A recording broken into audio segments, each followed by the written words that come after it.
Hello guys, isino halam me apno mo gobinim sapon aha ta tara no usari ai sinin sibi bidi ai sinin sibi bidi isina me apno ma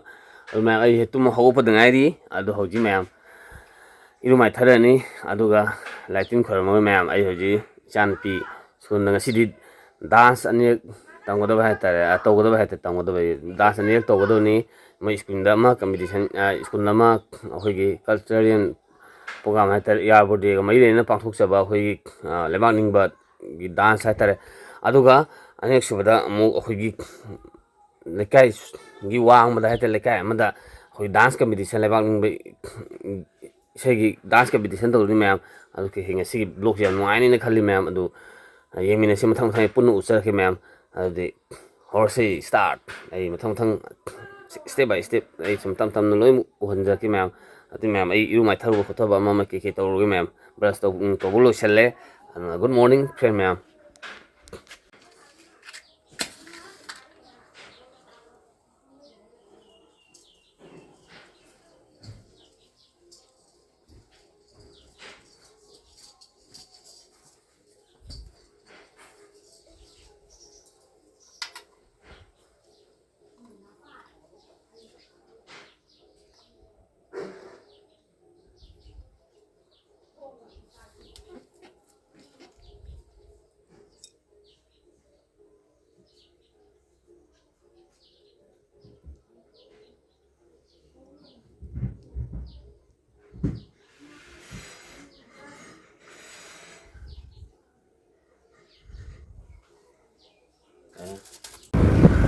no ma'am san pi thib thole haji moi haji first time da hoi function aw chairing thiba speech piba ke do ma'am tawrne du matung second step da hoi anga isan pi ye moi dance tawdine cultural program ge ba thorum hai tare ani sa haji bido adu hoji khole kai thole ni ma adi salase yauraga isungro mu sarage sinoma punuma hoji to isan pi ngai re isan pi mamana bi adi koi sunupa hai tare chanpa ma chanpa ni sunupa jo sai thini na salini adu ma'am ke hare oh pare de mama na video yauro ne cancel to thore adu disal se let's go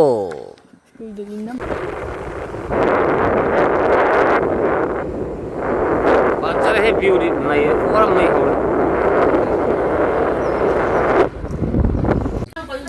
cha an pi thiba le sa thakena tan namaga hoi se basen ji jona tan sari ai su sarani oh no ma'am sa tharage kita posting dan sana te yun nang ni sanu ju nuai ta chak pang sa da tan sen ta salage na nyam ha ma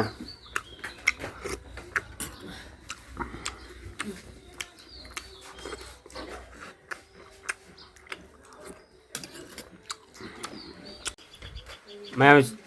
sino ma'am chanpa ne ko sai ne ai ne mu changpi ma ta mu sa tini ma chanpa sai thi di ne aduga chat pai thole sat la se ma'am ore program mathang matim tek sim hapcha ke yam sang hapadi ai yaduma ne ai sai nu mai ko phai ko ma lai du na ma ar ma matim te usar ke ma ai yo ma ma khum de yo ko phai phajna usar ke ma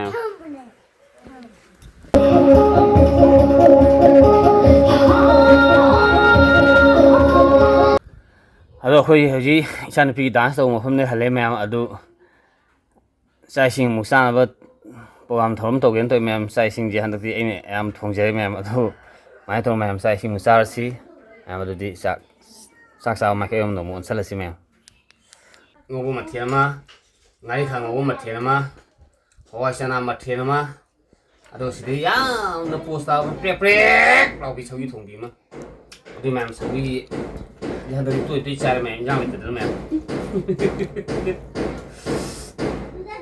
Orang ini video nama kau kau ah.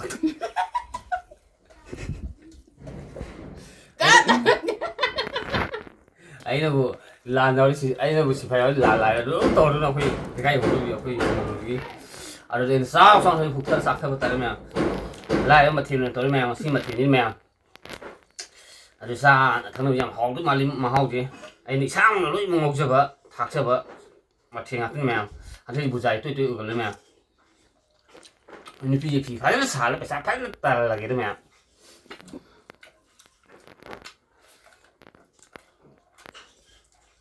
Ai làm này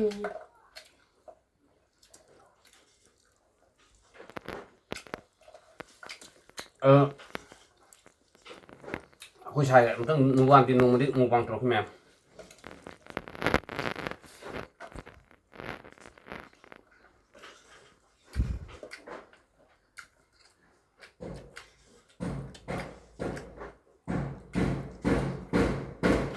Cái này nó xịt à?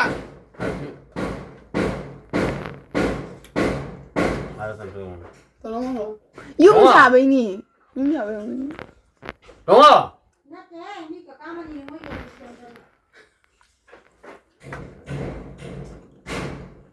Nó có luôn thế này.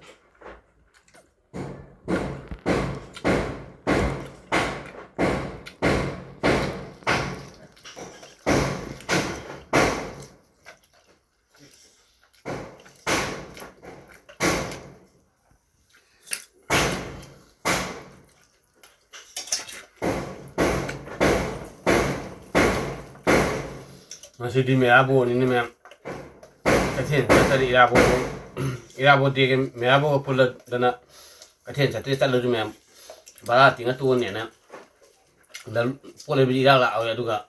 akui gari bara saw ne ri pot isi tata ba ma selo ro na khalaga chatre aduna mem saksi suman to mem sazare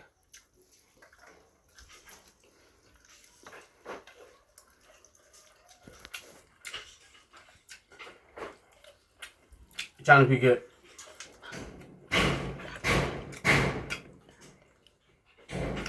ta sẽ bị sen ở cùng nghề cơ sở này huy program này đó Kapana, ada pauze kandinya dulu.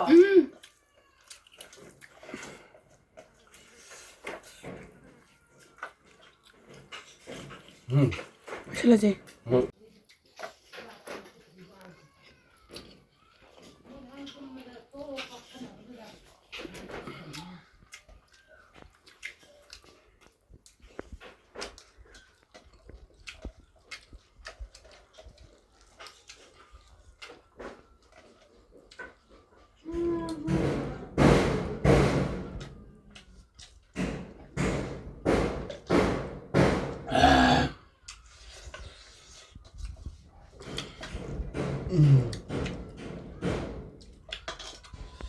em chối mấy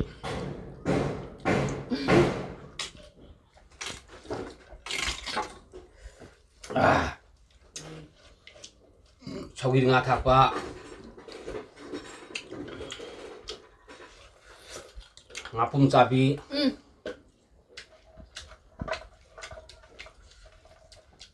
chỉ yang kan sai rồi đi hồi ra đi rồi ngã này tiếp tục về nữa khơi sao đi học cái học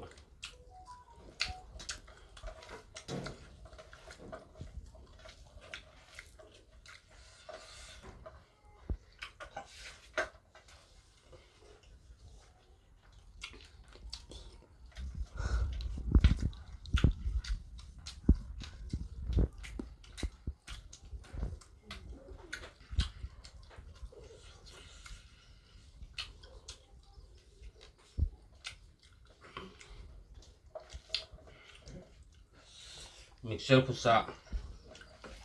Bim di kusa ayo na. ping kusa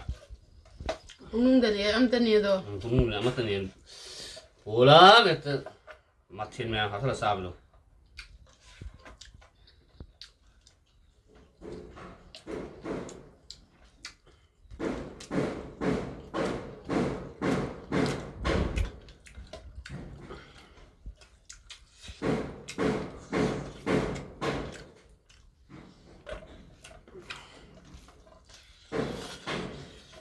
Anjir.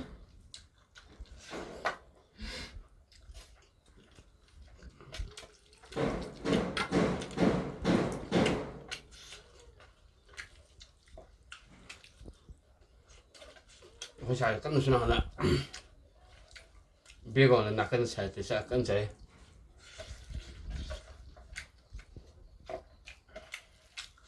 xài hỏng tụi mà mở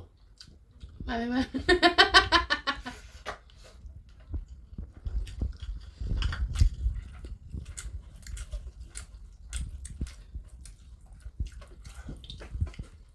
Jalan ni. Jalan ni mau lagi sampai dance competition sebelum tahu dengan si Jepura tahu kamu tak tahu dia ni pergi sadar ayo yung tabi nga usan dulu sadar ya lalu musa tare nga si di pi of life tare si nonu bibi ada mem pung pung ayo tu ni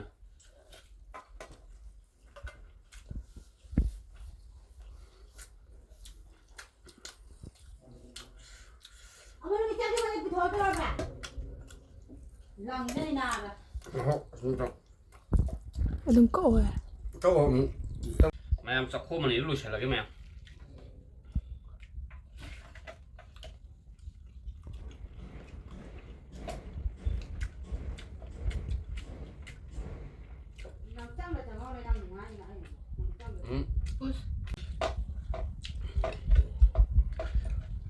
cho mèo ở đây mà sọc khô mèo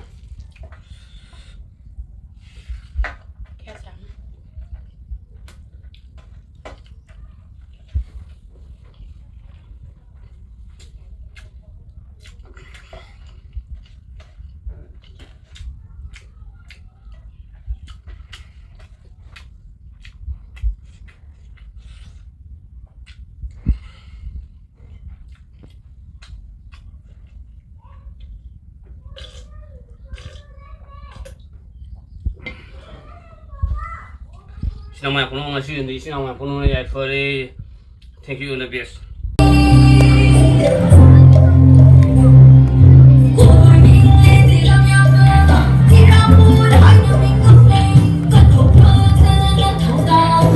Tôi có một body